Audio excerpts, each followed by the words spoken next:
Hello and welcome back to Niche Trading. So today I'm pretty much gonna go over the stocks that I mentioned last week and see how we did. Did we take any L's or did we do pretty good? And then second, I'm gonna show you my account. And third, I'm gonna show you or tell you guys a new strategy that I'm using to pretty much grow my account back to where it was. So let's get on with the video. So let's review. So the first stock is NNDM. If you go to Robinhood, NNDM has grown 38.84% since last time I mentioned it. Let's go for the second one, NEO. If we go to NEO now, see how it's doing. Again, past week it's grown 22.69%, so pretty good, I would say. Next stock is again Osprey Technology. So let's see how that did.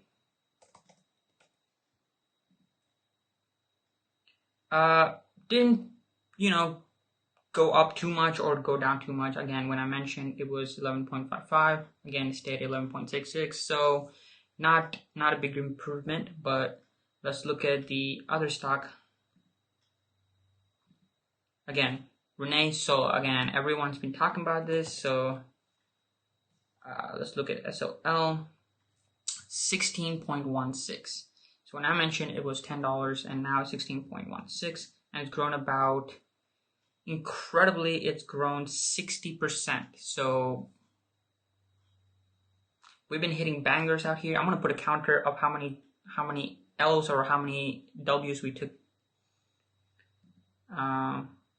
Again, so now is Fiserv or F. Let's look at that one.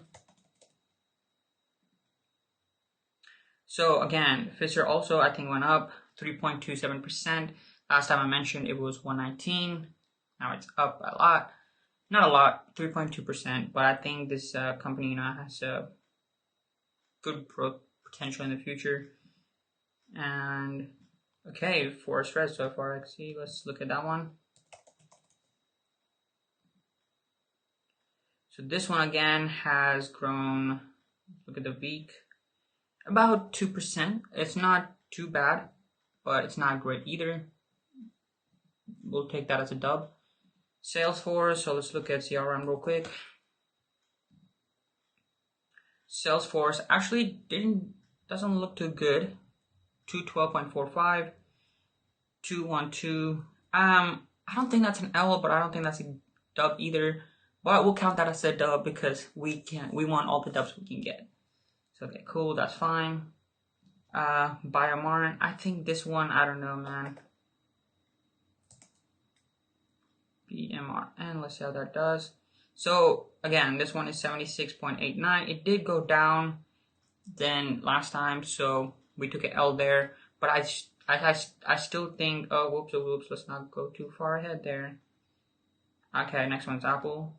Again, not too bad, but I still think it has a downward wedge pattern that, maybe Monday it could go back up. Because look at this trend. This is beautiful. I mean, I don't know what to say, guys. Now let's look at Apple. So Apple is at 121. I don't think Apple really changed that much, so we didn't take an L or dub. The next one was obviously Tesla. Oh my god, if we didn't buy into Tesla, man, like, I don't know what to say, guys. Tesla, look at this. 15%, crazy. And then AYRO, come on. I really think this company has a room to grow a lot. And every time it fell down, I tried to buy as many contracts as I could with the money that I had. But I definitely think this has a potential to grow a lot. Again, I don't want to misinform you, do your own research and everything, but I really think that this is going to be great. I love what the CEO is doing. I love what the company structure is going towards. I think this has room to grow a lot, and it's just growing a little bit. I feel like this is the beginning of the crazy run up that Workhorse had. So I think this is a great price to get in, but again, that's just me. UAVS, let's see how that's doing. 8, again, great move, 36%. This is unbelievable. Perfect, great, that's what we like to see. GSAT, again, let's look at GSAT real quick. So again, GSAT's also gone up. It definitely did take L's here and there, but again, this is one of the companies that I believe will at least go to $5 to $10 within like December, and I have a lot of reasoning behind this, but right now it's very low, and some stocks like this you have to hold it for a year or 2 years almost to see great return. Again, they have a good idea behind what they're doing, but in order for them to be profitable in the future, they actually have to make sure to market their things, make sure to get everything in line, sell them. There's a bunch of things that go into a company in order to make that company profitable, especially if you look at NIO as well right now. They're making so much, things to, especially when their car delivery numbers continuously increase. They have good revenue and all of this, but again, are they profitable right now? Probably not. They're still in that phase where they're trying to gain enough revenue. But I think in a few years, NIO is going to be profitable, guys. But I think Globalstar, everyone is missing out on GSAT. I think GSAT has a room to grow a lot. But let's keep going. Sundial, I think if you know SNDL, you just need to know that every time there's a dip buy, you just keep buying it, guys. That's just me. Every time there's a dip buy, just keep buying it. I think it has a room to grow, and obviously it went up 23%. So good job if you bought it. And then PLTR. Wow, PLTR is great. 13% when I showed you was 24%. It definitely has a lot of room to grow. It's just crazy amount of hype that the stock has, in my opinion. Every week or like you hear something about PLTR, especially securing a new contract with someone else or something like that. It's just always in the news, and being prevalent to people like you and me, it's gonna make us want to buy it. So I really do think this stock is gonna go up. Workhorse, I'm kind of not sure about this because I haven't seen Workhorse, but I'm pretty sure it's gone up. Okay, so it did go up.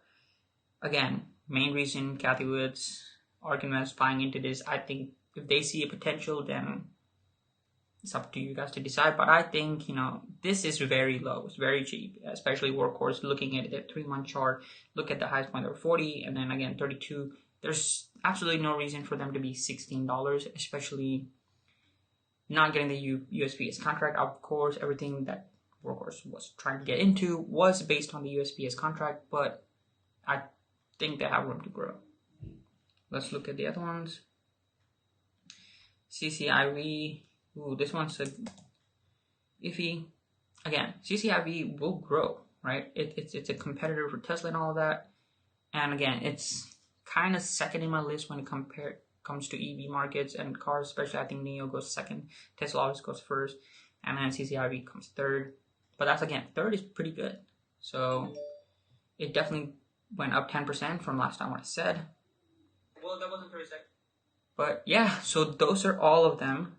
And I think we did great. Looking at our counter here, I think we did fantastic.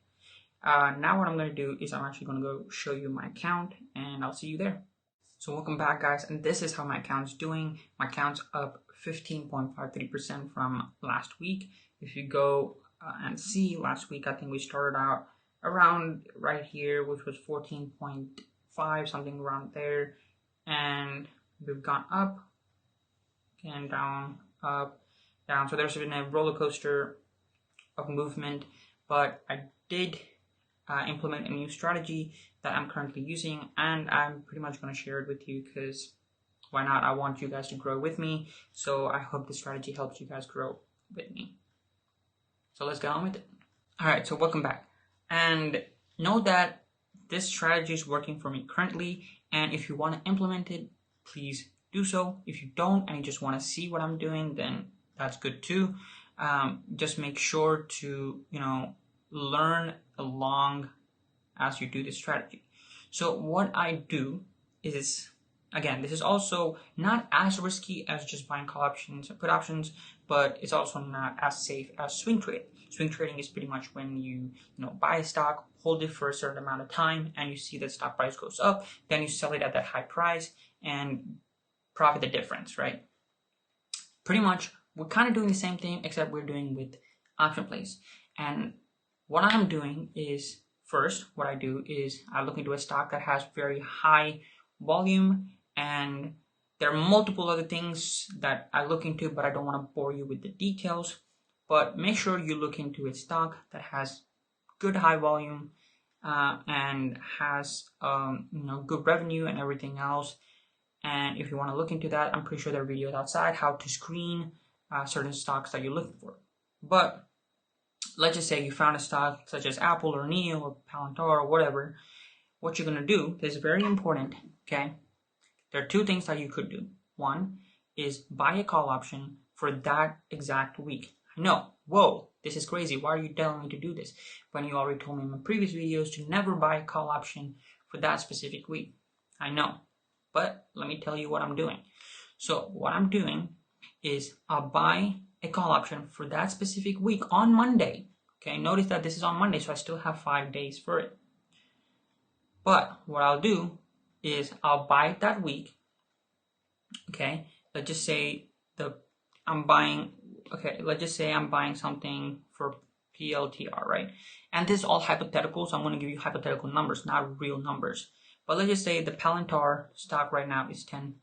Okay, so I buy a call out of the money call option, which is $11, and let's just say that call option was $100. Okay, so I buy this, okay, on Monday. Notice that I buy this on Monday and it expires on Friday. Okay, so this is when it expires. What I do is I buy this on Monday and just let it sit the whole day. Don't even worry about it. Don't even touch it. Don't even do anything about it. Okay. If this stock option goes up next day, Tuesday, I look into it. If the stock price goes to $11 or $12 or $13 or whatever, it doesn't matter, okay? As long as the stock price goes up, I just sell it. I sell that option, get that profit, shake my hands, get out of it, okay? We're done. Let's just say it goes up, to $11, I make $10 profit. So now instead of my call being worth $100, it's now $110. Or again, if it goes to $12, let's just say $20, so $120 or $13. Again, I'm just being very nonchalant with these numbers, so don't think this is exactly what's going to happen. But again, if it goes to $13, I make $30 profit, I sell it, and I make $30. Shake my hands, get out of it. Okay, so I don't even have to worry about the theta and again the Vegas and everything. That pretty much makes me spend a lot of money, or I lose most of my money going into the call option for that specific week. Again, so buy call option, wait the next day, sell it. It doesn't matter if it's 10% profit, 100% profit, 200% profit, or even 2% profit. Sell it, get out of it, done. Second thing you do is never, again, this is very important, never go back and invest into the same option. Okay, so once I make like 130, so if I make $30 profit, I'm not gonna go back in Tuesday or Wednesday and buy into the same call option thinking that it's gonna go up. No, you never want to do this. Don't ever do this. In my opinion, I think I've done this mistake several times and I've lost a lot of money. So don't do this. Okay. Third, now that strategy is for 1 week. Now this strategy is for 2 weeks. So let's just say you're buying something on, I don't know, Monday, but you're expiring for Friday of next week. Okay. Here is when it comes to you. You decide what you want to do here. You can follow the same strategy, buy it that week, and if it goes up, sell it and get out of it and wipe your hands clean, okay? Or if you think that stock has potential to go up a little bit more, even more, after the weekend, after the Saturday, Sunday, and on the Monday you think it might go up a lot, then you can hold it and sell it on Monday itself, okay? So it's up to you. I can't tell you exactly what to do because I'm not going to be there for you. I'm not going to tell you, I'm not going to be able to spoon feed you, oh, here, do this, do that, right? I can't do that. But again, I'm telling you, this is what I do, right? Depending on the potential of the stock and if the hype is there or the volume is increasing or anything like that, I look into it. And if I see that that is what's going to happen to the stock, then pretty much what I'll do is I will hold it. I know it's crazy, but I will hold it and sell it the next week, right? So I've done this a few times and it's worked out pretty good to me, which is why I was able to make, again, if you saw my count, which was 14.8, 14.9, something, 14.6, around there last week. Now my count is 18.6. So I made about 3.5 to 4K. So I'm going to implement this strategy more to see if it's effective in the long term and maybe keep using it even after I go past the 25K mark, where if you pass 25K, you can day trade, right? And that's the only reason I'm doing this strategy, because right now I can't day trade. So I can't even day trade using options. And I think that would be a crazy idea to be able to day trade options. But for now, this is what I'm sticking with. And yeah, if this helps you, thank you. Make sure to always like and subscribe if you think this is useful content. I really appreciate if you liked, because it'll help other people know. But yeah, and to not leave you empty-handed, again, there is one stock that I am currently looking into for Monday. The stock is called EBANG right here, and it's again, this is a blockchain technology company. Pretty much engages in ASIC chips and all these other things, and it's grown a lot this past week.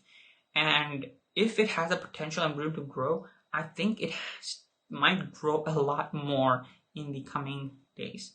Again, what I can tell you is always what stocks to buy into. I can never tell you when or how to sell, right? So that's up to you guys. So be vigilant and sell to make profit. Don't ever think that, oh, it might not go up or it might go up. Or if it did go up a lot, don't bag hold. Again, we learned this mistake from last time. So there you go. Thanks for watching, and I'll see you beautiful people later. Peace.